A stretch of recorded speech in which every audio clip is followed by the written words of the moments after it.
نعم المولى ونعم النصير. أعوذ بالله من الشيطان اللعين الرجيم. بسم الله الرحمن الرحيم. الحمد لله رب العالمين، والصلاة والسلام على سيد المرسلين وخاتم النبيين ورحمة للعالمين، شفيع المذنبين أبي القاسم محمد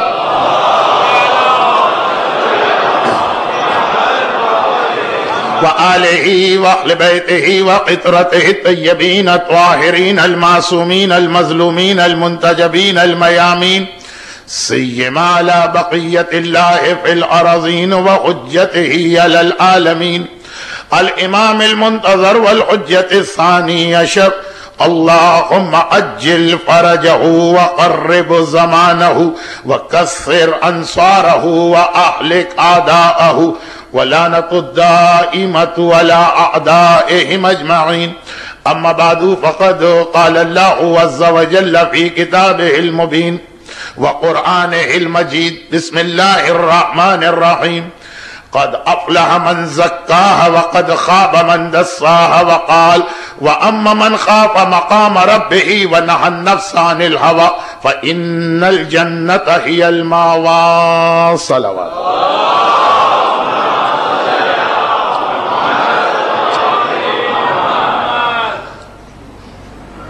اگرچہ سن 1981 سے حسینیہ زہرا کے اس عزاخانے میں مسلسل میری حاضری رہتی تھی، لیکن گزشتہ 2 سال سے بعض وجوہات کی بنا پر میں اس عزاخانے کی خدمت نہ کر سکا، تو غالباً اس دوران بہت سارے نئے مومنین دبئی تشریف لائے اور بہت سارے ہمارے پرانے ساتھی واپس چلے گئے، جس کی وجہ سے مجھ سے ایک سوال کیا گیا. میں نے کل عرض کر دیا تھا کہ اب سوال کا جواب ممکن ہی نہیں ہے. آج کی مجلس کل 20ویں کی مجلس ہوگی جو میری آخری مجلس ہے، مگر ایک سوال یہ کر دیا گیا، یہ جملے ان کے ہیں میرے نہیں، کہ مولانا آپ کے بارے میں بہت زیادہ مشہور تھا کہ آپ بہت ڈراتے ہیں اور سوائے جہنم کے آپ کی زبان پہ کوئی جملہ ہی نہیں آتا ہے.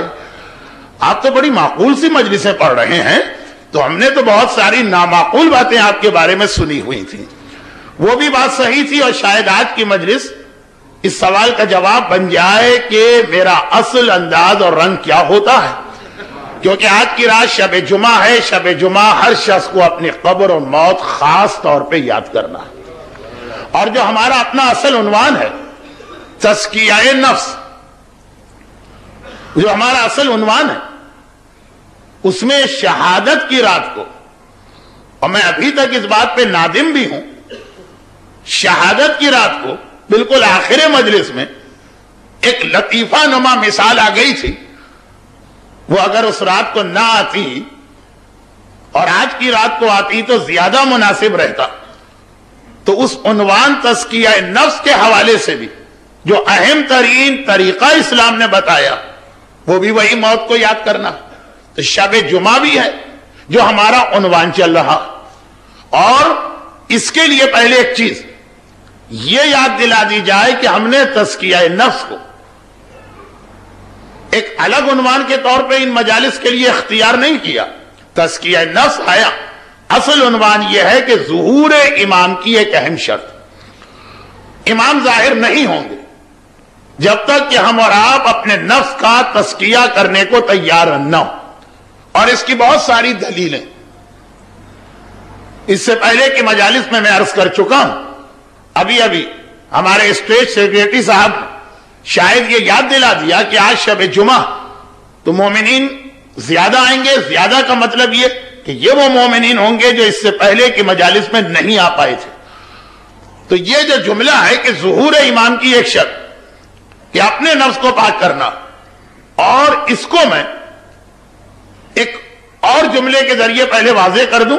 اب یہ آج والے مومنین کے لیے ساری باتیں ذرا مبہم چل رہی ہیں، مگر 2 منٹ کی زحمت، اس کو میں ایک اور انداز سے واضح کروں. اس سے پہلے میں نے رسالت کے حوالے سے، مولائے متقیان کی خلافت ظاہری کے حوالے سے، آقا حسین کے کوفے والوں کی دعوت اتمام حجت کی خاطر قبول کرنے کے حوالے سے بار بار اس بات کو سمجھانے کی ایک کوشش کی کہ جب نفس پاک نہیں ہوتا تو رسالت کو بلانے والے بھی اور امامت کو بلانے والے بھی بعد میں خود بھی پچھتاتے ہیں کہ ہم نے ان کو کیوں بلا لیا، اور رسالت و امامت کو اتنے عظیم امتحان میں مبتلا کر دیتے جو کربلا کی صورت میں ہمارے سامنے آئے۔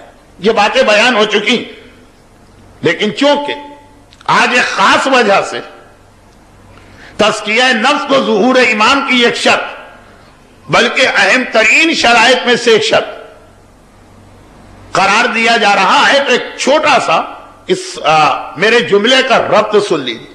آج کی رات شب جمعہ ہے، جو ایک جانب شب دعا بھی ہے، تبھی آج کی مجالس کے اختتام پر کچھ مومنین کی خواہش پر دعائیں آئیں گی۔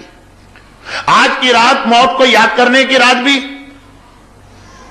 اور شاید کچھ ایسی روایتیں میں پہنچ جاؤں جس کی وجہ سے ان لوگوں کو یہ اندازہ ہو کہ میں اتنا زیادہ بدنام کیوں ہوں، اور آج کی رات ظہور امام کی خصوصی دعا کرنے کی رات۔ اب یہ تینوں چیزیں جو میں نے عرض کی میں کئی مجالس میں پڑھ چکا ہوں، اس لیے تفصیل میں نہیں جا رہا، لیکن ایک غلط فہمی پیدا نہ ہو۔ میں یہ نہیں کہہ رہا ہوں کہ جیسے دنیا کے بعض مذاہب کا یہ قانون اتوار کے اتوار چرچ چلے جاؤ، باقی 6 دن تم آزاد۔ نہیں، میں یہ نہیں کہہ رہا کہ آج کی رات شب دعا ہے تو آج دعا کریں 6 راتیں یا 6 دن آپ آزاد، یا آج کی رات موت کو یاد کرنا ہے باقی 6 دن کبھی پلٹ کے بھی یاد نہ کیجیے، یا آج کی رات امام کو یاد کرنا ہے تو باقی 6 دن امام کو یاد نہ کیجیے۔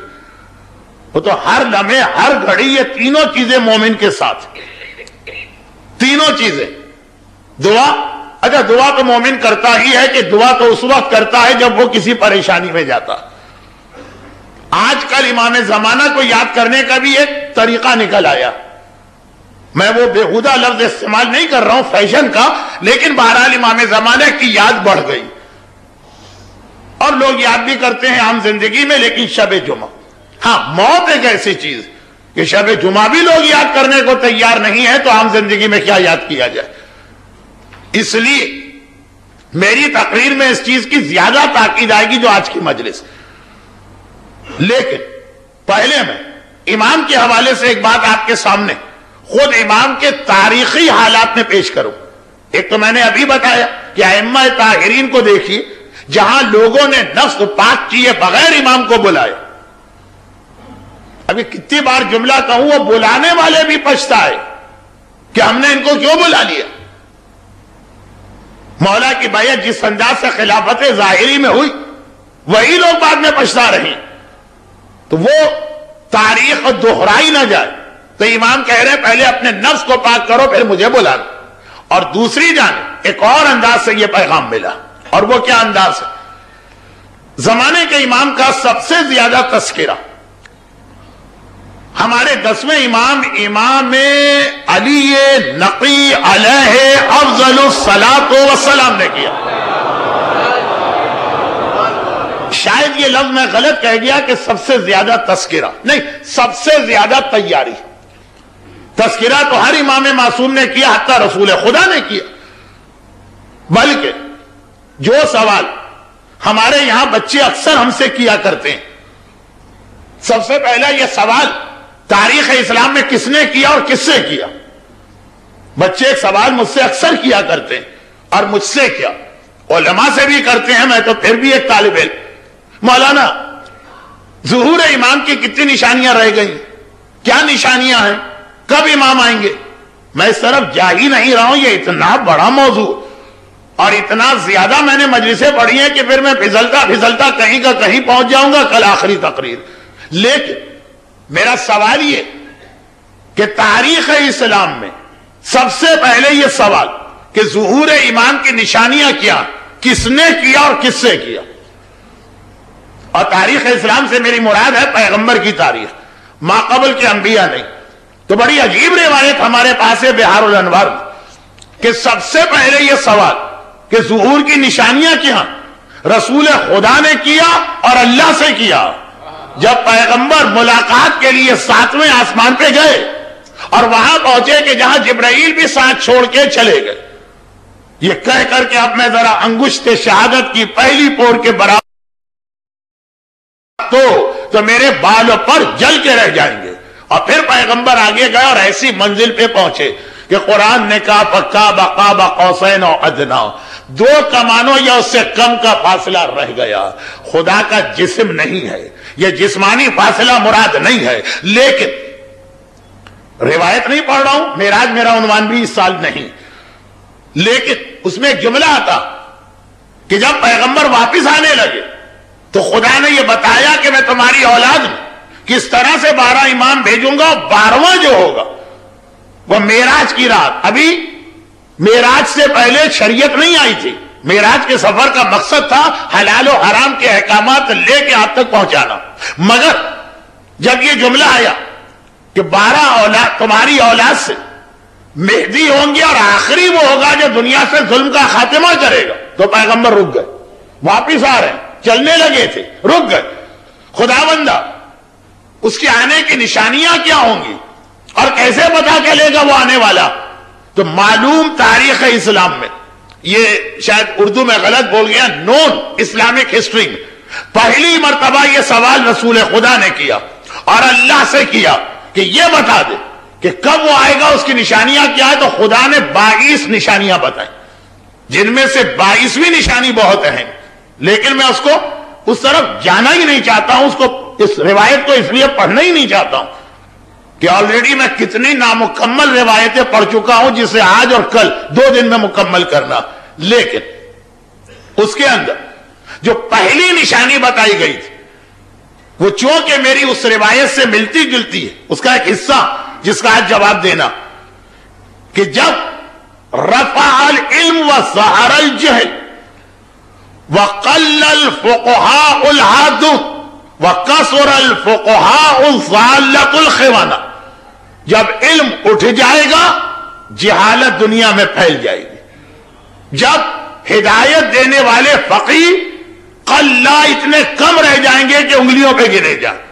وکثر الفقهاء، اور ایسے فقہا کی کثرت ہوگی الضالة جو خود گمراہ ہیں، والخونة اور خائن ہیں، بددیانت ہیں، اسلام اور مسلمانوں کے حق میں صریحاً خیانت سے کام لے رہے ہیں. اور اس کے بعد پھر 22ویں نشانی بصرہ کے بارے میں. خیر، تو اس کو یہ جو سوال کہ ہر معصوم نے تذکرہ کیا امام کا اور ظہور کی نشانیاں بتائیں، حتیٰ یہ کہ معراج کے سفر میں اللہ نے سدرۃ المنتہا کے آگے ظہور امام کی نشانیاں بتائیں. لیکن تیاری آپ بھول جاتے ہوں گے، اس لیے کہ میں ذرا زیادہ ادھر ادھر گھومتا رہتا ہوں، لیکن مجھے یاد رہتا.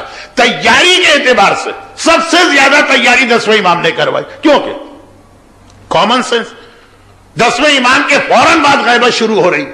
11ویں امام تو صرف 6 سال رہے امامت، اور باقی ائمہ کے برعکس وہ 6 سال جب امامت رہی، اس سے پہلے امامت سے پہلے بھی 11ویں امام منظر عام پر نہیں آئے.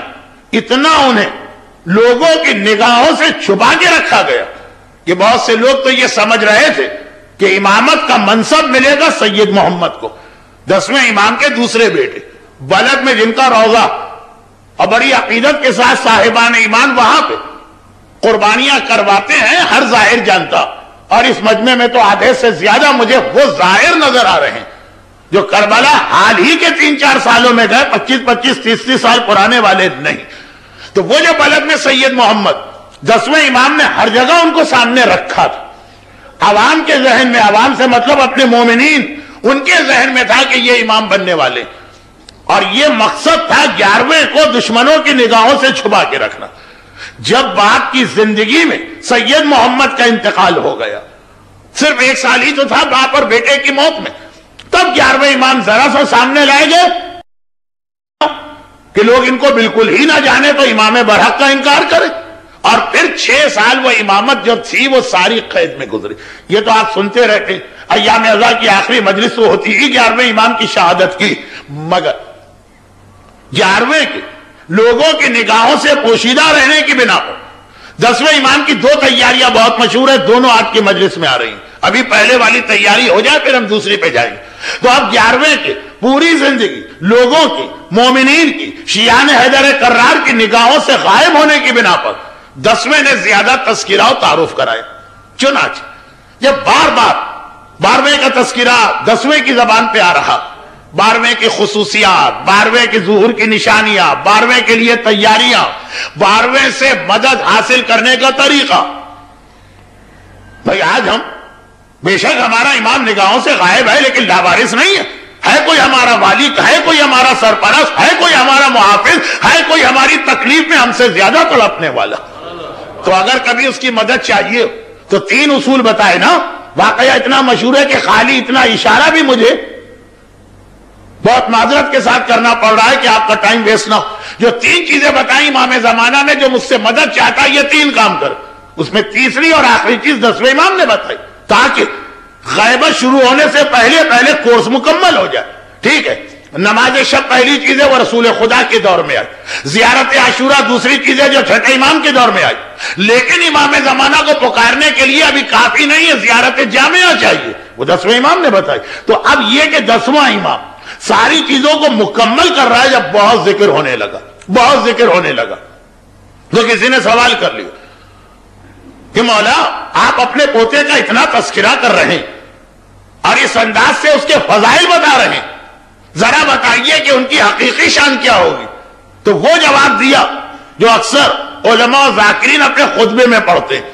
10ویں امام نے کہا تو نے مجھ سے سوال کیا کہ میرا پوتا کس شان کا ہوگا. ہوا صاحب الدعوت النبویہ والصولۃ الحیدریہ والعصمت الفاطمیہ والحلم الحسنیہ والشجاعت الحسینیہ والصبر السجادیہ وآثار الباقریہ ومعاصر الجعفریہ والعلوم الکاظمیہ والحجج الرضویہ والجود التقویہ والنقاط النقویہ والحیبۃ العسکریہ والغیبۃ الالہیہ.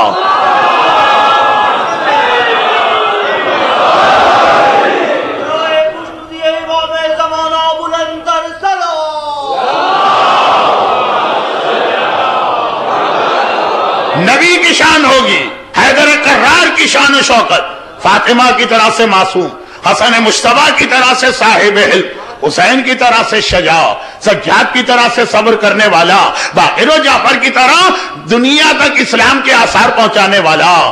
امام کاظم دیکھیے علوم الکاظمیہ جو سب سے کم ہمارے ہاں پڑھے جاتے ہیں ان کی طرح علم کو پھیلانے والا. تو غرض یہ کہ یہ بتایا کہ 13 معصومین کی تمام خصوصیات کا مرکز یہ آخری امام ہوگا. اور یہاں پہ ایک بات رک کے ابھی مجھے یقین ہے آپ حضرات میں سے کسی سے میری ملاقات مغرب سے لے کے ابھی تک نہیں ہوئی، لیکن مجھے یقین کہ آپ میں سے ہر ایک اپنے گھر سے نکلنے سے پہلے زیارت وارثہ پڑھ کے نکلا ہوگا.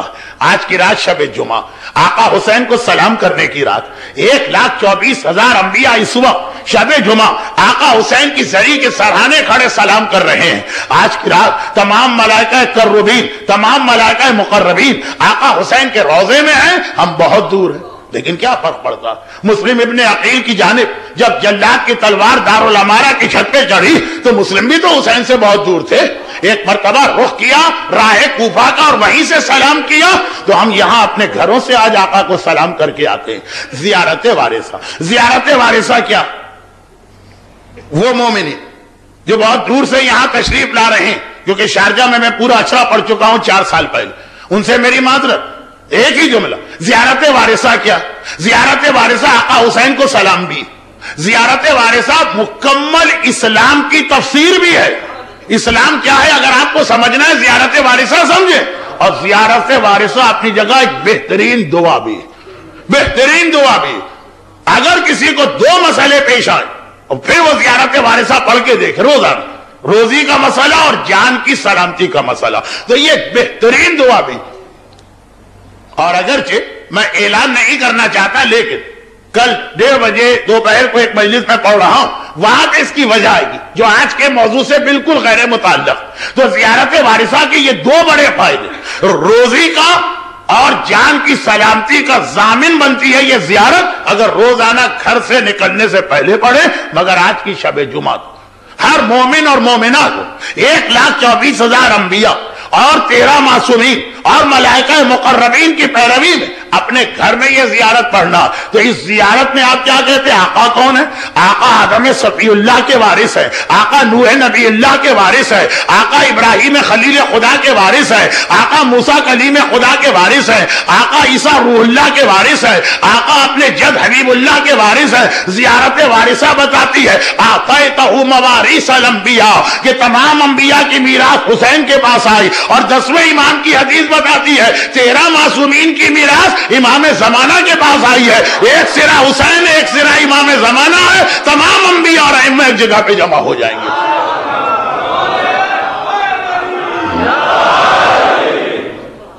آقا حسین اور امام زمانہ. اب موقع ملا تو شاید کل 20ویں کی مجلس میں اس جملے کا مزید ربط واضح کروں، لیکن جو بات میں عرض کر رہا تھا وہ یہ تھی کہ یہ جو زمانے کا امام، کیونکہ یہ حسین کا وارث بنا نا، اور حسین کے پاس تمام انبیاء کی میراث حسین کے وسیلے سے.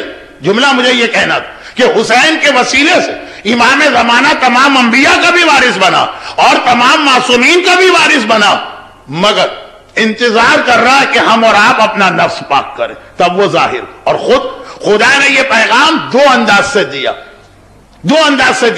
ایک جو میں اس سے پہلے کہہ چکا، رسول مولا کی خلافت ظاہری آقا حسین کا کوفے جانا، وہ تاریخ. اب دوسرا انداز دیکھیے. ایک کسی نے سوال بھی کیا کہ مولانا تزکیہ کہتے کسے؟ اب تھوڑا سا میں اس مائک سسٹم کا عادی نہیں ہوں، اور تھوڑا سا شاید میری آواز بھی ایام ازاں کی مصروفیات سے بیٹھی، تو کچھ لوگوں کے لیے الفاظ بھی واضح نہیں ہوتے. کوئی صاحب سمجھے کہ میں تقیہ کہہ رہا ہوں تو وہ تقیہ ڈھونڈ رہا ہے کہ تقیہ نفس کہاں ملتا ہے. تزکیہ اس کے معنی ہے اپنے نفس کو پاک کرنا، پاکیزگی کی اعلیٰ ترین منزل. عربی میں نقی بھی کہتے پاک کرنے کو. اس سے زیادہ جو پاکیزگی ہوتی ہے جہاں جسم کے ساتھ روح بھی پاک ہوتی ہے وہ تزکیہ کہلاتا. اب دیکھیے زمانے کے امام، دو طریقے سے میں بات سمجھانے کی محنت کر رہا ہوں، پتہ نہیں محنت کی ضرورت تھی کہ نہیں. رسول خدا مولا علی حسن مجتبیٰ کے دور میں تزکیہ نہ ہونا، حسین کے دور میں کوفے والوں کی. یہ 4 شروع کے معصوم دیکھیے. اب آئیے آخر میں اللہ. یہ تاریخی اعتبار سے امام زمانہ کی ولادت ہونے والی ہے، مگر ان کی ولادت سے پہلے 9ویں امام کے زمانے سے چلے. لقب تقی تقوی سے نکلا، تقی متقی. کیوں مولا 9ویں امام کا یہ لقب ہے؟ میں بہت پڑھتا ہوں اور مجھے بڑی خوشی ہوتی ہے دیگر ائمہ کے حالات کو بھی منبر سے بیان کرنے. آج وقت نہیں ہے تو ایک بس القاب کی مدد سے آپ کو لے جا رہا ہوں کہ خدا نے امام زمانہ کی ایک اہم ترین شرط تزکیہ کس طرح سے ایک اور طریقے سے سمجھائی، ادھر تاریخی حالات سے اور ادھر القاب اجداد سے. امام کے بزرگ 9ویں امام میں چلے تقوی. اس کے بعد 10ویں امام میں پہنچے نقی، نقاط النقویہ. تقوی آئے گا تو اب پاکیزگی شروع ہوگی. 11ویں امام کا لقب کیا ہے؟ زکی. ہمارے یہاں عسکری ہے لیکن الحمدللہ دعائے توسل کی وجہ سے ہمارا بچہ جانتا ہے کہ 9ویں امام تقی بھی ہیں اور جواد بھی ہیں، 10ویں امام نقی بھی ہیں، ہادی بھی ہیں، 11ویں امام عسکری بھی ہیں، زکی بھی ہیں. لیکن زکی کیا لقب ہے؟ وہی تزکیے والا لقب ہے. امام کی ولادت سے پہلے ان کے جو آباء و اجداد کو القاب مل رہے ہیں، ذرا دیکھیے وہ کس منزل پہ لے جا رہے ہیں. پہلے تقوی آیا، پھر پاکیزگی آئی، پھر زکی، تزکیہ نفس آیا، پھر امام زمانہ آ گئے. القاب پر بھی غور کیجیے. دونوں طریقے سے اسلام سمجھا رہا. حالات بھی مولا علی کے خلافت سے آقا حسین کا کوفہ آنا، اور یہ بزرگوں کا سلسلہ بھی کہ زکی. ائمہ طاہرین میں صرف 2 کا لقب بنا، صرف 2 کا لقب بنا. ایک کا تو اس لیے بنا کہ جتنی تہمتیں اس امام معصوم پر لگائی گئیں، اللہ اللہ بدن کہاں اٹھتا. لیکن چونکہ میرے عشرے کے فوراً بعد جو عشرہ شروع ہو رہا اس میں آپ یہ تفصیل سنیں. ائمہ طاہرین میں سے سب سے زیادہ کردار والی تہمتیں، ایک لفظ اور بڑھا دو، کردار والی تہمتیں آقا حسن پہ لگی. آقا حسن کی کیا تصویر تاریخ دانوں نے کھینچنے کی ناکام کوشش کی ہے. کتنے الزامات لگے شادیوں کے حوالے سے بھی، بیت المال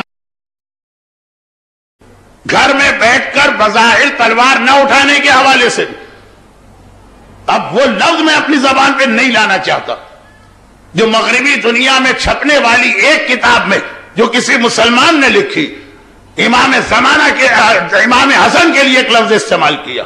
انگریزی کا ایسا لفظ ہے کہ بدن کہاں اٹھتا، ایک ہی لفظ ہے، پی سے شروع ہوتا ہے، وائی پہ ختم ہوتا ہے، امام کے حالات کو سامنے رکھتے ہوئے۔ غرض یہ کہ وہاں ضرورت ہے زکی کہ اتنا پاک و پاکیزہ ہے، تم اس پہ تہمت لگاتے ہو عیش و آرام کی، تم اس پہ تہمت لگاتے ہو شادیاں کرنے کی، تم اس پہ تہمت لگاتے ہو حکومت سے رشوت لینے کی۔ وہاں زکی کا لقب خود ایمان کی عصمت و طہارت کے لیے ضروری بن رہا، جیسا میں نے چوتھی مجلس میں کہا کہ ہر امام سجاد، ہر امام سید الساجدین، ہر امام زین العابدین ہے، لیکن کربلا کے مصائب کے سجدے اور زندان شام کی عبادتوں کی وجہ سے سجاد کو یہ لقب دیا گیا۔ ہر امام زکی، لیکن حسن مجتبیٰ پہ جو الزام آئے وہ کسی اور امام معصوم پر نہیں آئے۔ اور 11ویں کو زکی کیوں کہا گیا؟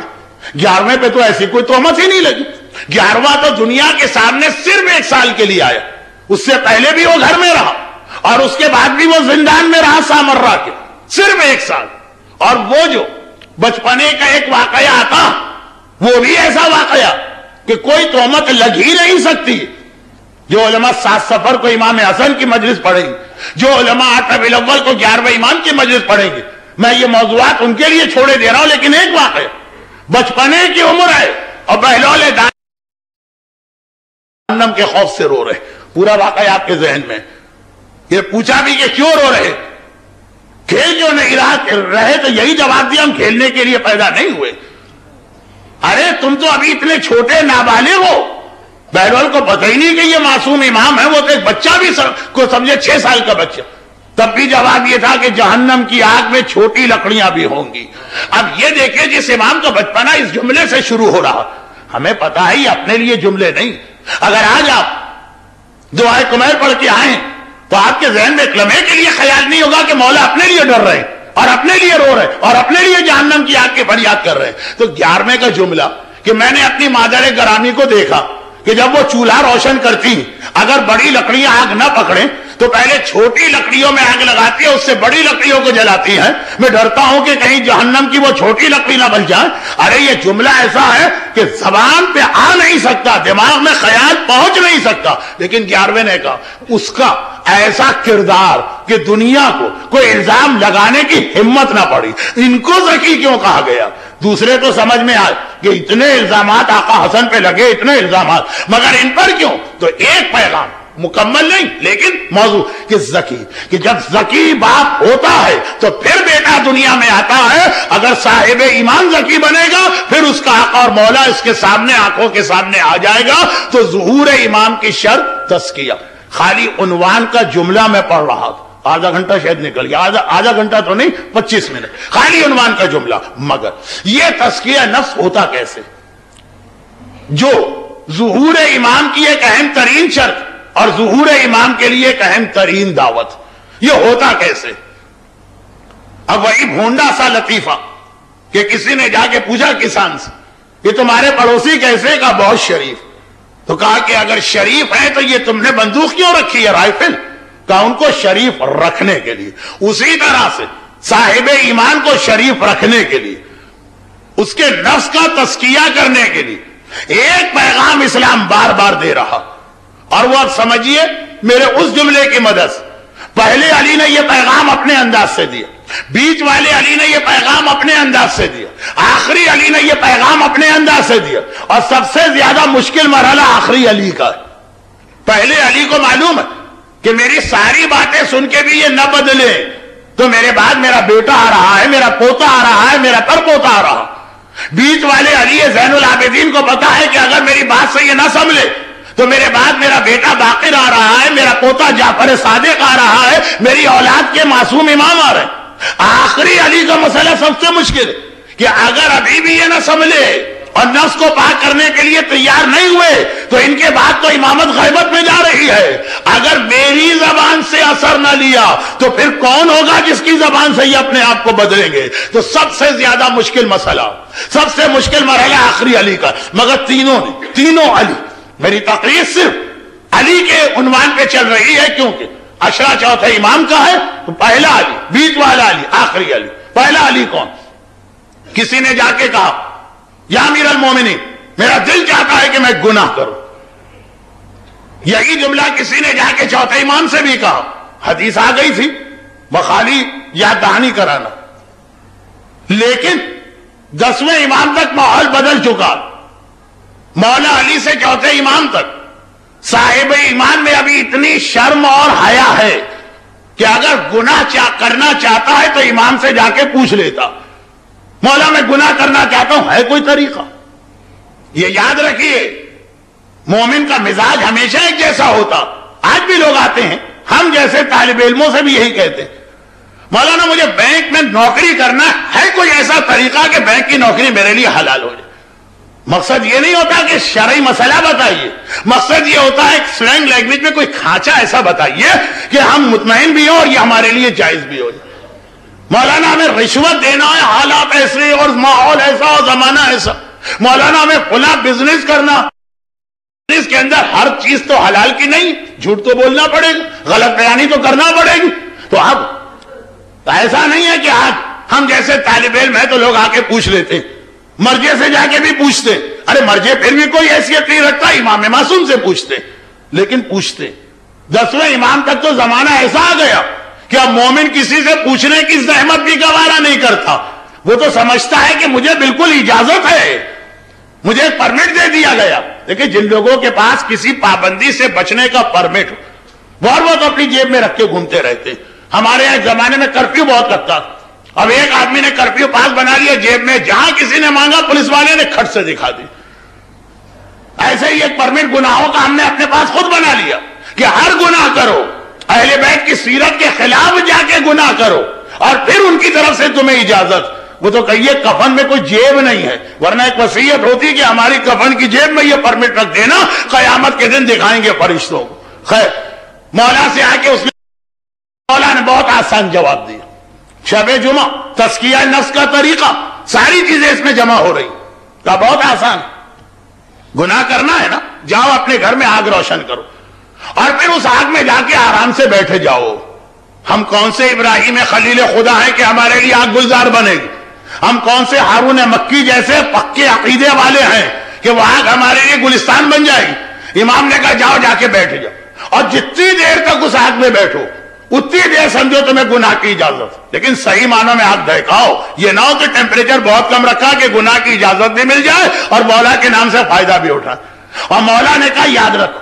اب دیکھیے اصل جملہ مولا کا کیا, اصل جملہ یہی ہے نا کہ بھائی گناہ کرنے کا دل چاہتا ہے, گناہ کرو, کیا ہوگا نتیجہ, انجام کیا انجام؟ زیادہ سے زیادہ اللہ جہنم میں جلائے گا نا. تو جہنم میں تو جلنے کی تمہیں عادت, اتنی گرمی تو تم برداشت کر لیتے ہو. پھر یاد بھی دلائے کہ یہ دنیا کی آگ, جہنم کی آگ کو. اے برادر محترم سوال کرنے والے کہ مولانا لوگ آپ کے عذاب اور قبر اور جہنم ان سب سے کیوں ڈراتے ہیں؟ اس لیے ڈراتے ہیں. میں بہت ہلکی روایت پڑھتے ہوئے آگے بڑھ رہا ہوں. ابھی تو میں نے وہ سانپ اور بچھو پڑھے ہی نہیں کہ جن کا روایات کے اندر قد و قامت بھی آتا ہے, ان کی لمبائی بھی آتی ہے, وہ تو میں نے پڑھا ہی نہیں. اسی میں آپ دیکھیے مجمع کی حالت, سانپ سونگا ہوا ہے اور سانپ سونگنا بھی چاہیے, موضوع اتنا اہم ہے. مولا نے کہا دنیا کی آگ, جہنم کی آگ کو پانی سے 70 مرتبہ دھو, یا ایک روایت میں 70,000 مرتبہ پانی سے دھو, تب یہ آگ نرم ہو کے ایسی بنے گی, اس میں جا کے بیٹھ جاؤ. کتنی دیر کا گناہ تم کرنا چاہتے ہو؟ دیکھو یہ آگ کب تک برداشت ہے. یہ پہلا علی جو اس انداز سے نفس کی پاکیزگی کا پیغام دے رہا. پھر وہ درمیان والا علی, جا رجل عاصن الى علی ابن الحسین فقال انا رجل عاصن لا اصبر عن المعصیہ. آگے کہتا مولا میں گناہگار, خود جانتا ہوں, خود مانتا ہوں, خود اقرار کرتا ہوں. دیکھیں کسی بیمار کے علاج میں 2 مسئلے. پہلے بیمار اپنی بیماری مانے تو علاج شروع ہوگا, وہ تو مانتا ہی نہیں, ٹھیک تیاری نہیں ہے علاج کرانے پر. پھر علاج اپنی جگہ ایک مرحلہ, کم از کم یہ مومن آدھے مرحلے سے گزرا, ہم تو مانتے ہی نہیں. داڑھی بھی منڈوائیں گے تب بھی بالکل صحیح کر رہے, بے حجاب ہماری عورت بھی نکلے گی. اس روایت کا جملہ پھر یاد دلا دوں جو میں نے شب پڑھا کہ پردہ خالی سڑک کا نہیں ہے, پردہ ہے نامحرم کا. سڑک پہ کوئی نامحرم نہیں ہے, جائیے آرام سے بے پردہ چادریں اتار کے پھینکی اور جائیے. اور اگر گھر کے اندر کوئی نامحرم ہے تو وہاں بھی آپ کو چادر پہننا، چاہے وہ بچے کی برتھ ڈے پارٹی ہو یا فیملی کا کوئی فنکشن ہو یا حج سے کوئی حاجی آیا اور کس انداز سے بے پردگی سے استقبال ہوتا ہے آپ ہر روز دیکھتے ہیں. ماننے ہی کو تیار نہیں کہ کوئی گناہ. 24 گھنٹے ہمارے بچے گانے سنتے رہے کانوں میں، کیا آئی پوڈ اور MP3 اور وہ تو مجھے نام بھی نہیں آتے، اور اس کے بعد بھی کوئی مسئلہ ہی نہیں ہے، گناہ ہی نہیں ہے. کم از کم وہ مان رہا لا اصبر عن المعصیہ، مولا میں گناہ گار، میرا مسئلہ صرف یہ ہے کہ میں صبر نہیں کر پاتا. 2 جملے، ایک میں پڑھ چکا ہوں، دوسرا آج پڑھنا. اذا جاءک ملک الموت، امام نے کہا گھبرانے کی ضرورت نہیں، اذنب ما شئت، میں اجازت دیتا ہوں. اگر کہ اس کے پہلے 3 جملے بہت اہم ہیں، اصل معرفت رکھنے والوں کے لیے تو وہ 3 جملے اہم ہیں. جو مولا کا جملہ بنا نا میں جہنم کے ڈر سے اللہ کی عبادت کرتا ہوں، نہ جنت کے لالچ میں. لیکن وہ 3 جملے موضوع کو طویل کر دیں گے، مجھے اپنے موضوع سے ریلیٹڈ روایت پڑھنا.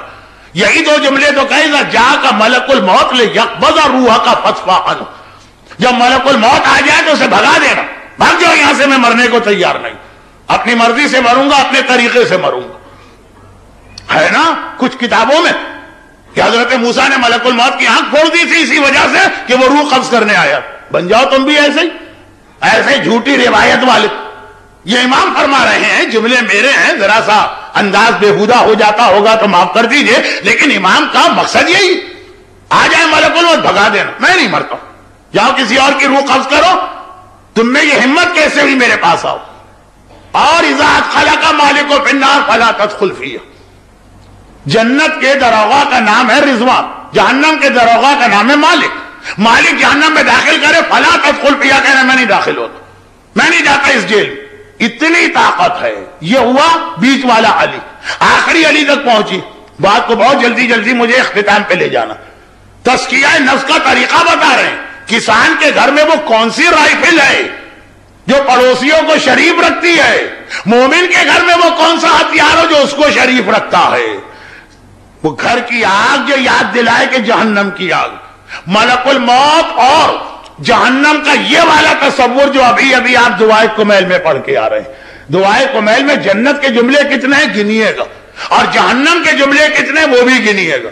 پھر آ کے میری مجالس کا کمپیئر کیجئے گا. مولانا 10 میں سے آپ نے صرف آدھی مجلس جنت پہ پڑھی، 9.5 مجلسیں جہنم پہ پڑھی.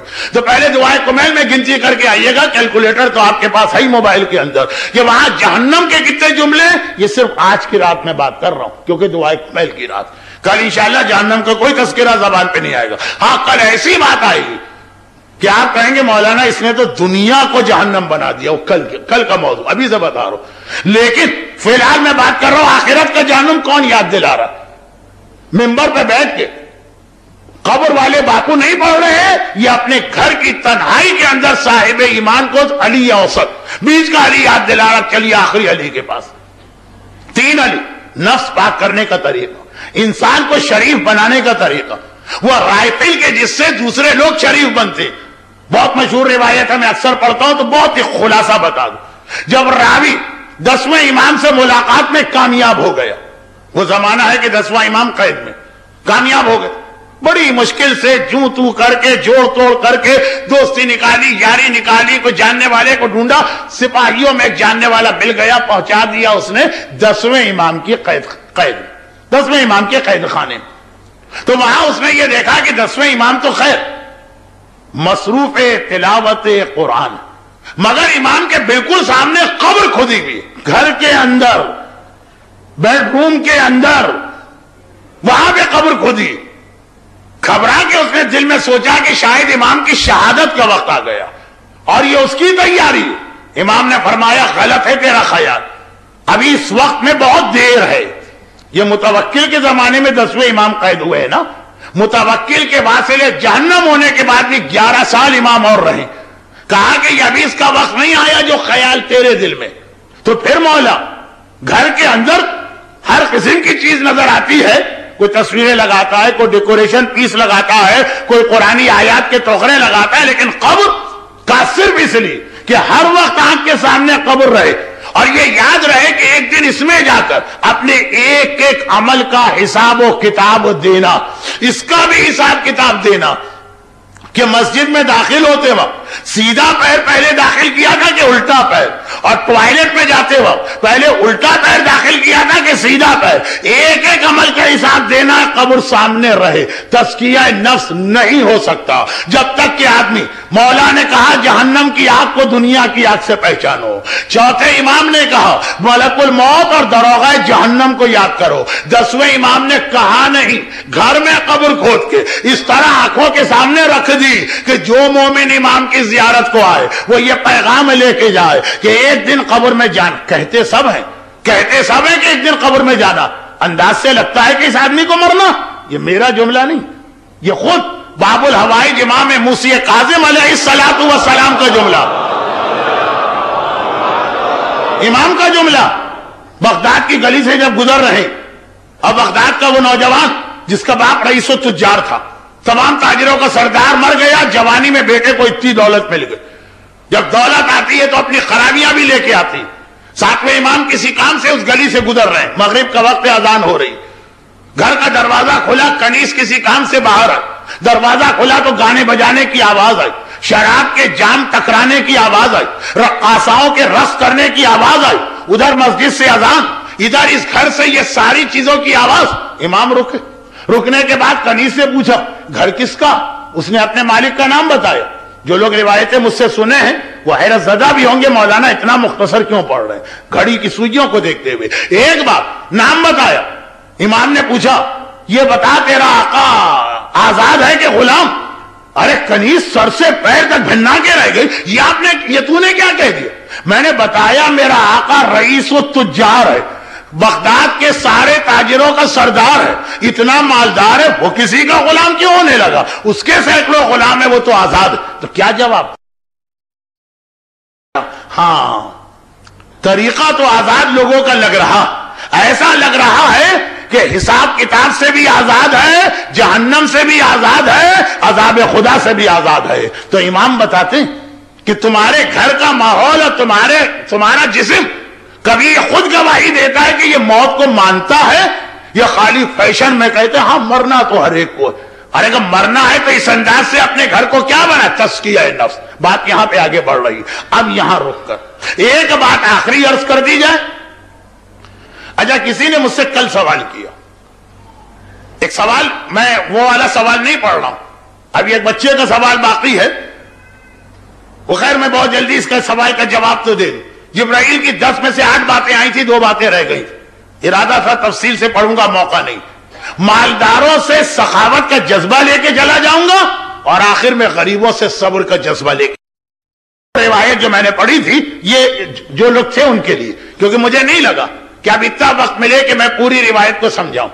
اس کا دوسرا سوال یہ تھا کہ آخر جبرائیل یہ چیزیں لے کے کیوں جائیں گے؟ وہ کل کے لیے، وہ آج کے لیے، کیونکہ اس میں کہیں قبر کا تذکرہ نہیں، اور آج تو مجھے قبر اور قیامت ہی پڑھنا ہے۔ پڑھنا کیا، پڑھ چکا، اب تو مصائب کی منزل قریب آ رہی ہے۔ لیکن ایک بات، تزکیہ نفس، یہ ساری چیزیں اپنی جگہ، کہ بھائی امام اس کی وجہ سے ظاہر ہوں، قبر میں اس کے لیے اس کی وجہ سے فائدہ ہوگا، جنت کی بادشاہت اس سے ملتی ہے، یہ ساری اپنی جگہ۔ ایک اور بڑا فائدہ یہ کہ دعائیں، یہ جو دعائیں ہم کرتے کرتے تھک جاتے ہیں، گلا سوکھ جاتا ہے، زبان گھس جاتی ہے، اور پھر تلاش میں رہتے کوئی نئی دعا مل، وہ دعا بھی ناکام ہوتی ہے، تلاش میں رہتے اس سے نئی کوئی دعا مل، اور حیران اور پریشان ہو کے سوچتے ہیں کہ اسلام کے پاس تو ہر مسئلے کا حل ہے، کیا ہمارے اتنے سے مسئلے کے لیے کوئی دعا نہیں؟ اور پھر ذہن میں آتا کہ فلاں مذہب والے جھوٹے ہیں، غلط ہیں، مگر کیا وہ دعا کہیے، جادو کہیے، تعویذ ٹونا کہیے، گنڈا کہیے، کیا وہ کرتے ہیں فوری فائدہ نکلتا؟ تو آخر اسلام کے پاس کیوں نہیں؟ تو اسلام کے بارے میں تو شک نہیں ہوگا، کیونکہ اپنے آپ کو مسلمان کہنا بھی آج کل فیشن میں، یہ علماء بالکل جاہل، ان کو کچھ نہیں آتا۔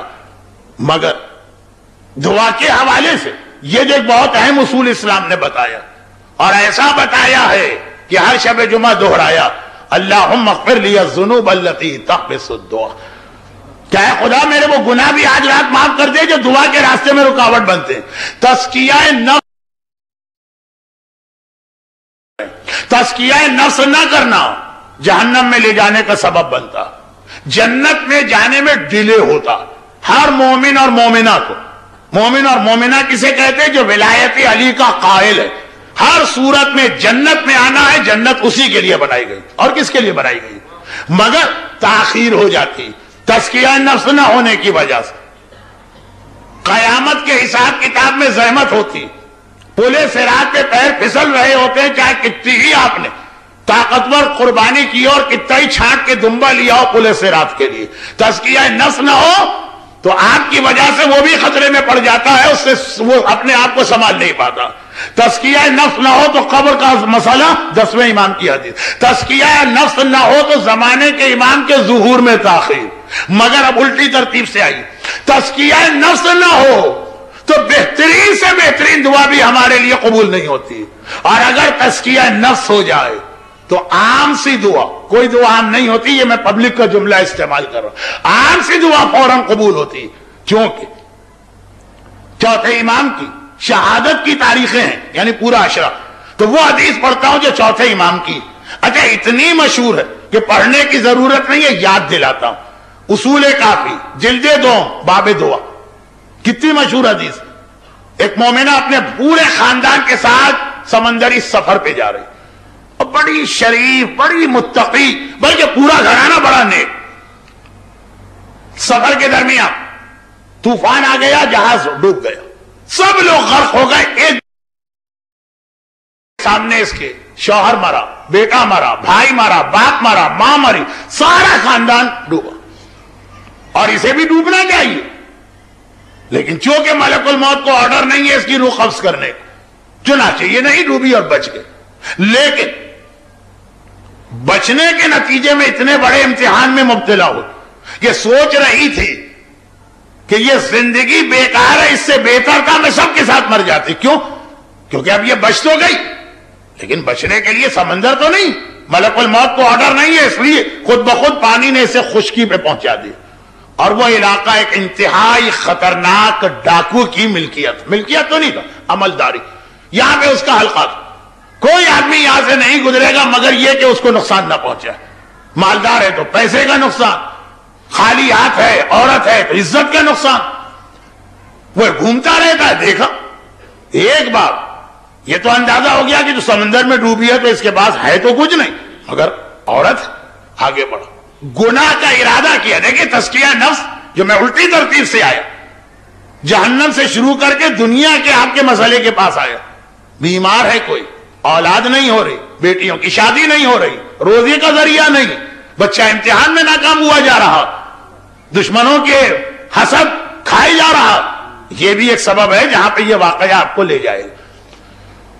اب اس نے گناہ کا ارادہ کیا تو دیکھا کہ یہ عورت زار و قطار رو رہی ہے، اس کا سارا بدن کانپ رہا. اس کو تو معلوم اس موقع پر مظلوم کی یہی کیفیت ہوتی. ظلم کی ایک وہ ڈگری آتی ہے کہ آدمی نفسیات میں کہتے ہیں سیڈسٹ، اذیت پسند. وہ دوسروں کو اذیت پہنچا کے خوش ہوتا ہے، خوش نہیں، مزہ آتا ہے. نفسیات کے اندر سیڈسٹ یا اذیت پسند لوگ جو بتائے گئے، تو خیر مزہ آتا ہے اس میں. وہ گناہ میں اور تاخیر کرتا ہے تاکہ یہ اور روئے، ہاتھ جوڑے، پیر پکڑے. اور اس کے تو انداز سے بھی لگ رہا ہے کہ بڑی شریف اور متقی عورت. تو مزہ لینے کے لیے پوچھتے بھائی کیا بات ہے، رو کیوں رہی ہو؟ اب ہر ایک کا جواب یہی ہوتا تھا کہ میں بہت شریف. ہر ایک کا جواب یہ ہوتا تھا ایسا گناہ کبھی میرے خاندان میں نہیں. ہر ایک کا جواب ہوتا تھا میں مظلوم. اس نے اپنی کوئی بات ہی نہیں کی. اس نے کہا جب سے میں نے ہوش سنبھالا اپنے پروردگار کی میں نے کبھی مخالفت نہیں کی. آج میرا خدا دیکھ رہا ہے اور میں اتنا بڑا گناہ کرنے جا رہی ہوں، قیامت کے حساب کتاب سے ڈر رہی ہوں. ارے اس پہ ظلم ہو رہا، اس کے ساتھ زیادتی کی جا رہی. ہم پہ تو ظلم نہیں ہوتا تب بھی ہم الزام دوسروں پہ لگاتے ہیں. یہ میرے بارے میں کچھ نہیں کہہ رہی، قیامت سے ڈر رہی، حساب و کتاب سے ڈر رہی ہے. بس کبھی پورا قرآن سنا دیجئے اثر نہیں ہوگا. مدینے کے منافق قرآن کس سے سنتے تھے؟ رسول خدا سے سنتے. اگلا جملہ بھی کہہ دوں جو مصائب میں آئے گا، کوپے کے بازار میں قرآن کس سے سن رہے ہیں؟ حسین کے کٹے ہوئے سر سے سن رہے ہیں.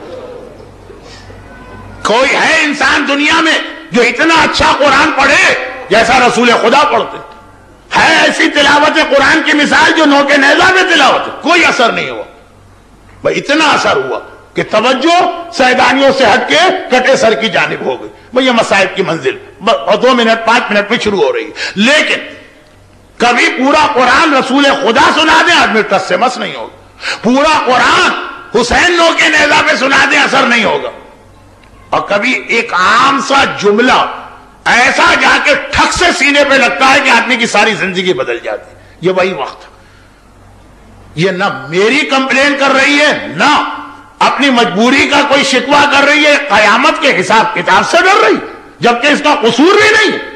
تو مجھے تو زیادہ ڈرنا چاہیے. مرتبہ توبہ کرتا وہ ہٹا کہا تم میری بہن, اور توبہ مکمل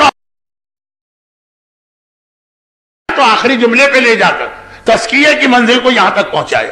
اور وہ یہ آخری جملے کی وہ یہ کہ توبہ کر کے یہ چلا. البتہ اتنا ڈاکو کو بھی معلوم تھا, جو آج بہت سے نماز شب پڑھنے والوں کو بھی نہیں معلوم, کہ توبہ خالی کان کھینچنے اور کلے پیٹنے کا نام نہیں. توبہ توبہ توبہ بھی نہیں کریں گے, یہ نہیں ہے توبہ. توبہ کے ساتھ ذمہ داریاں آتی ہیں. نماز نہیں ہے تو قضا کرو, اتنا لوگوں کو پتا. کسی کا حق مارا ہے تو پائی پائی غریب کو پہنچانا. اب یہ چلا توبہ کر کے اس فکر میں کہ آج تک جتنے لوگوں کو میں نے لوٹا ہے سب کا مارا, پریشانی میں جا رہا. ادھر قریب میں ایک راہب رہتا تھا, اور بہت نیک, فراڈیا نہیں, چیٹر نہیں, حقیقی راہب. یہ وہ لوگ ہیں جو 200 سال 250 سال 300 سال عبادت کرتے ہیں. پہلے زمانے میں عمر زیادہ ہوتی. سلمان فارسی 350 سال کے تھے, جبکہ وہ تو رسول کے زمانے میں تھے. یہ تو رسول سے بھی پہلے کی بات. ایک راہب, یہ لوگ اپنی عبادت گاہ سے بھی باہر نہیں آتے. کوئی بہت اہم مسئلہ ہو تو باہر آتے ہیں, اس کو ایسا ہی مسئلہ ہوا قریب کے شہر جانا, وہ اپنے عبادت گاہ سے باہر آئے. یہ ڈاکو ادھر سے آ رہا ہے سمندر کی طرف سے, وہ اپنے چرچ سے آ رہا. دونوں تھوڑا دور چلے, مل گئے. پیغمبر کی حدیث ہے نا کہ 3 آدمیوں پہ اللہ کی لعنت ہے. اکیلے کھانا والے, اکیلے کھانا کھانے والے پر, اکیلے سونے والے پر, اور اکیلے سفر کرنے والے پر. اور یہ پیغمبر کی حدیث وہ اصول ہے جو اسلام سے پہلے سے چلا آ رہا.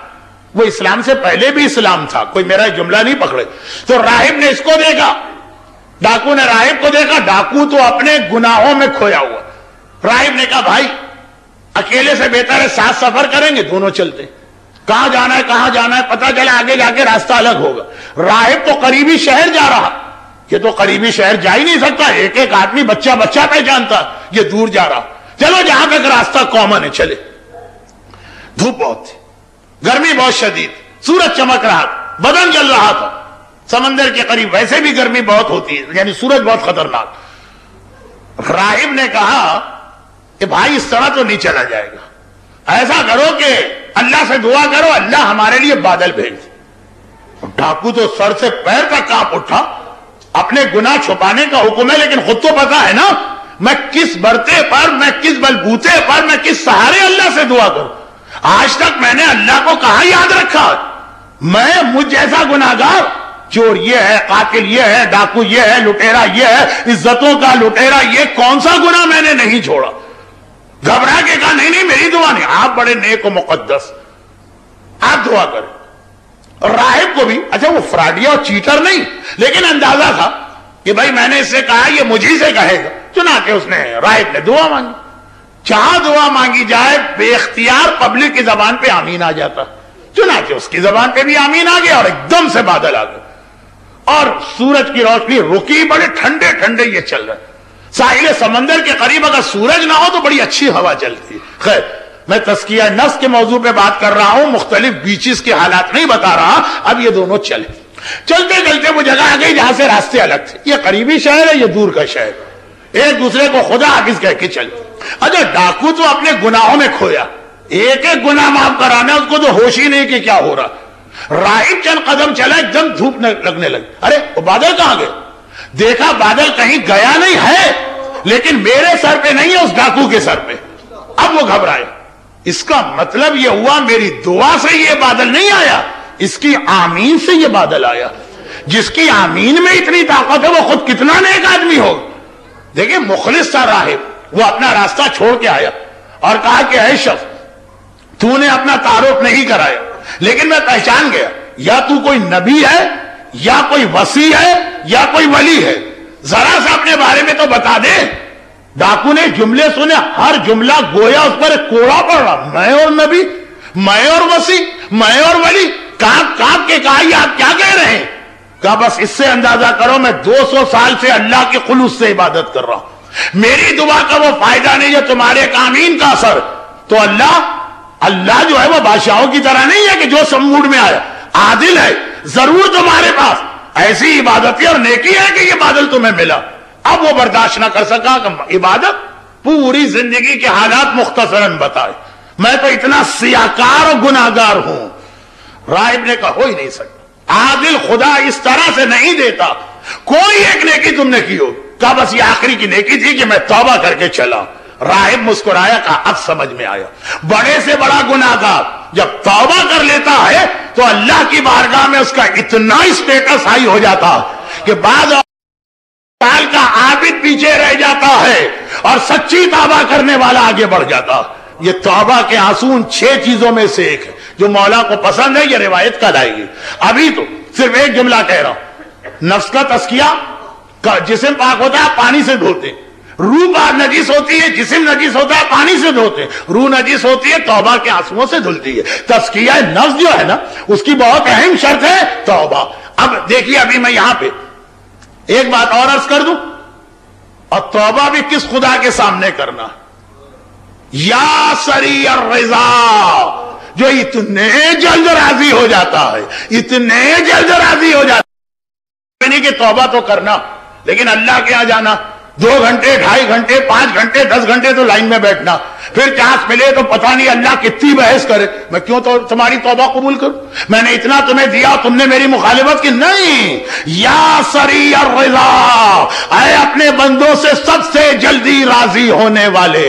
والدین اپنی اولاد سے اتنے جلدی راضی نہیں ہوں گے جتنا اللہ گناہگار مومن سے، متقی پرہیزگار نہیں، گناہگار مومن سے راضی ہوتا ہے. بس ایک بار اپنے نفس کو پاک کرنا ہے، جہنم سے بچنے کے لیے، جنت حاصل کرنے کے لیے، قیامت کی آسانی کے لیے، قبر کے مرحلے کو آسان کرنے کے لیے، امام زمانہ کو بلانے کے لیے، معصومین کو خوش کرنے کے لیے، اپنی دعائیں قبول کروانے کے لیے. تو یا سری الرضا، ایک بار سچے دل سے اللہ کو پکار کے دیکھیے تو صحیح.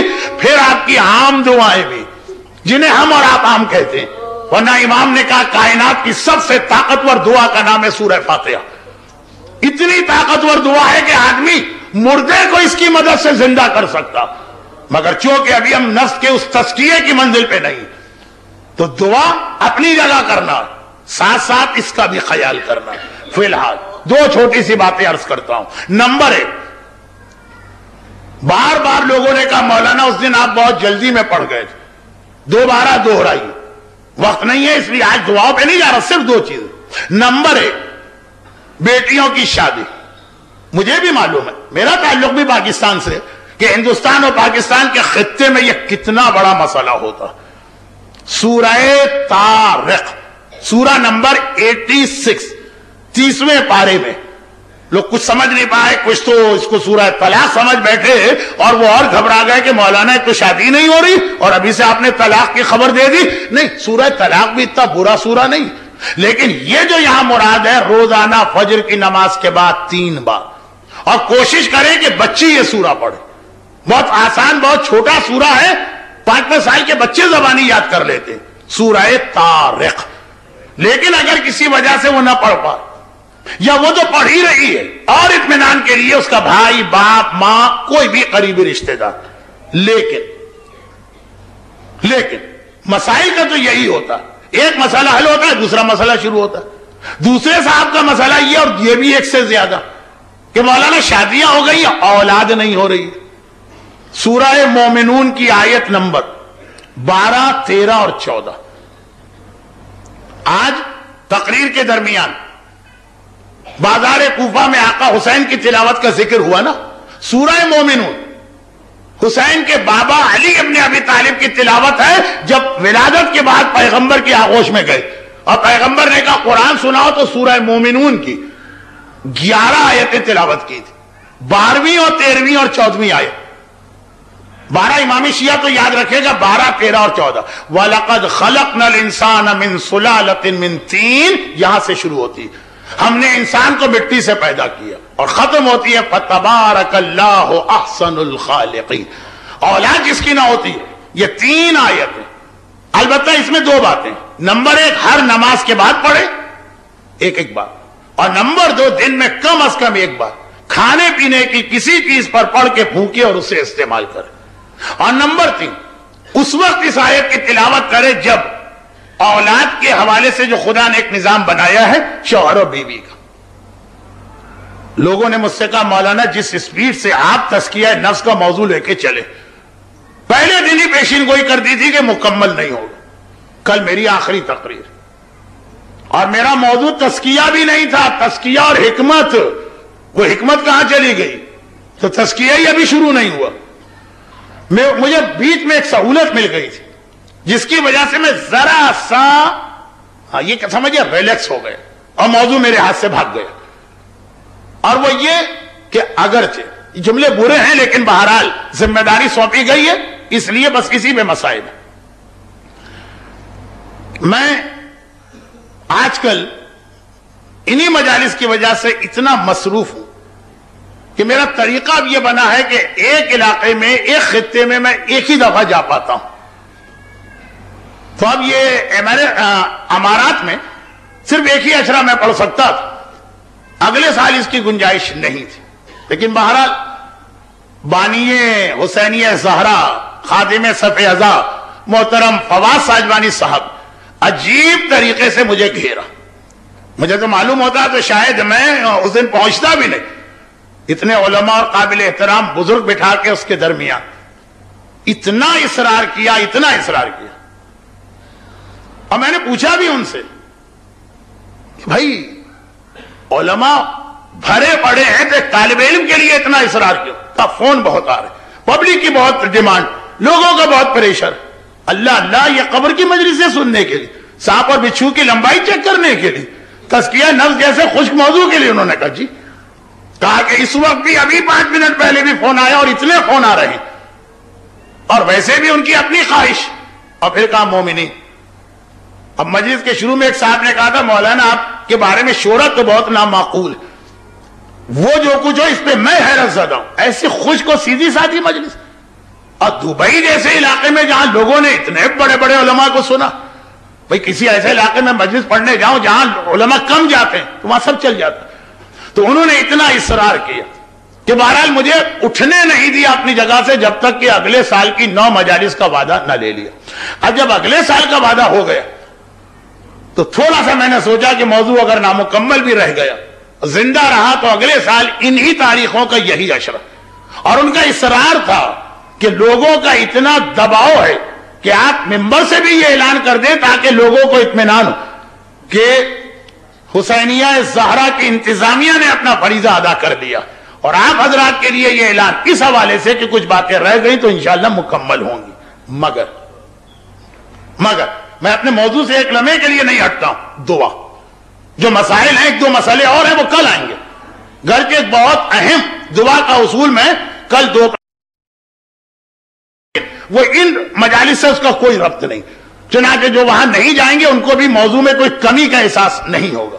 لیکن دعا کے 2-3 بہت اہم اصول بھی آئے اور خود بہت اہم 2-3 دعائیں بھی آئیں. یہ بہت اہم دعائیں، عمل کر کے دیکھیے گا.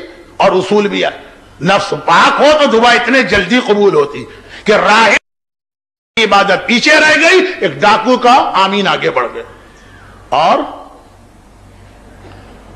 اگر دعا میں حسین مظلوم کا واسطہ دے دیا جائے، کیونکہ بعض مورخین نے لکھا ہے کہ پہلی سفر کو سیدانیوں کا قافلہ ملک شام میں داخل ہوا، تو کل کی جو مجلس ہوگی 20ویں کی مجلس، اور وہ شب پہلی سفر ہوگی، وہاں پہ یہ مصائب شام کی آئیں گے تو کوفے کے مصائب آخری منزل پہ. اور اگر دعا میں آپ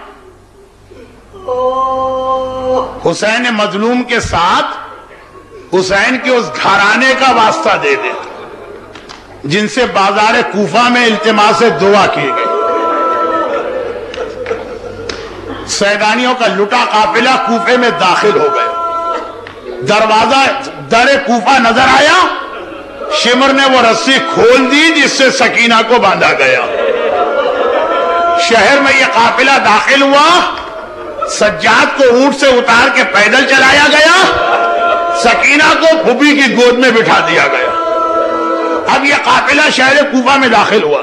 اب یہاں پہ دو باتیں، عمر سعد کو جلدی ہے دربار میں جائے اور انعام لے، وہ چاہتا ہے جلدی سے یہ قافلہ دربار میں یعنی دارالامارہ میں پہنچے۔ ابن زیاد کہتا ہے کہ رک جاؤ، ابھی میرے دربار میں نہ آنا، بازار کوفہ میں قافلہ روک دو۔ اور اس کی دو وجوہات، پہلی وجہ بتاتا ہے میرے دربار کی ڈیکوریشن اور سجاوٹ ابھی نامکمل، پہلے دربار سجے گا چاہے محمد کی نواسیاں جلتے سورج کے نیچے بے محمل و عماری کی سواری میں بیٹھی۔ دیکھیے عزاداروں میں کہتا ہوں، یہ بات بھی میں سمجھ لیتا ہوں۔ اس کا دوسرا جملہ کہتا اور میں یہ بھی چاہتا ہوں کہ کوفے بھر کے سارے مرد اچھی طرح سے علی اور فاطمہ کی بیٹیوں کا تماشا دیکھیں۔ ایک لمحے میں ان کو لے کر آ گئے، میرا دل مطمئن نہیں ہوگا۔ اتنی دیر انہیں کھڑا کرو کہ ایک ایک کوفے والا علی اور فاطمہ کی بیٹیوں کو دیکھ لے۔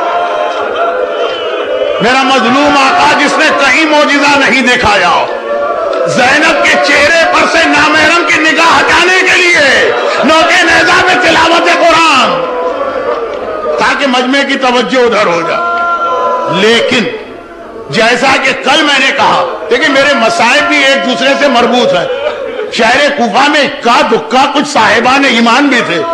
مالک اشتر کی بیٹی سجاد سے بات کر رہی، وہ حبیب ابن مظاہر کی بیوہ شہزادی زینب کو پرسا دے رہی، مگر وہیں کہیں ایک ایسی ضعیف مومنہ بھی تھی جو مہینوں گھر سے باہر نہیں نکلی، اسے پتہ ہی نہیں کہ یہ کیا قیامت ہو گئی۔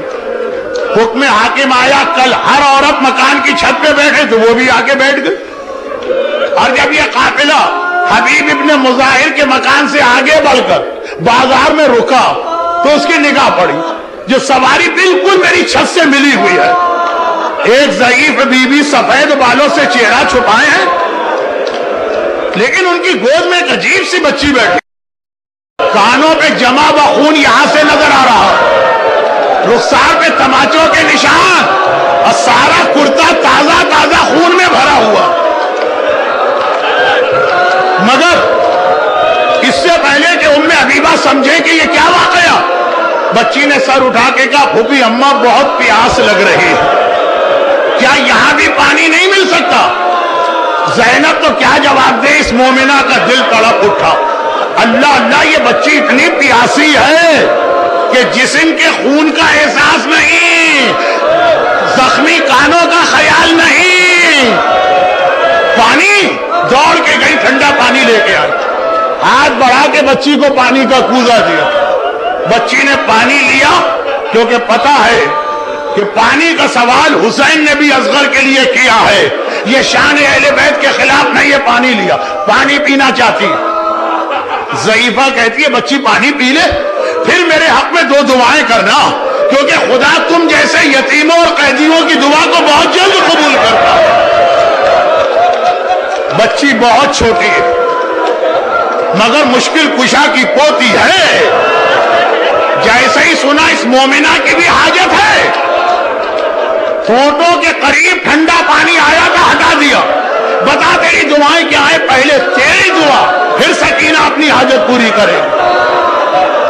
کہا میری دعا تو ایک ہی تھی، تجھے دیکھ کر ایک دوسری دعا بھی دماغ میں آئی، دعا کر خدا میرے بچوں کو تیری طرح یتیم و قیدی نہ بنائے۔ اللہ اللہ، سکینہ نے ننھے ننھے ہاتھ جوڑے، خدا بندہ میرے بابا کے کٹے سر کا واسطہ، میرے چچا عباس کے کٹے ہوئے بازوؤں کا واسطہ، جو یتیمی اور اسیری سکینہ پر آئی ہے، مومنہ کے بچے اس سے محفوظ رہے۔ ہاں اب تیری دوسری اور اصل دعا کیا؟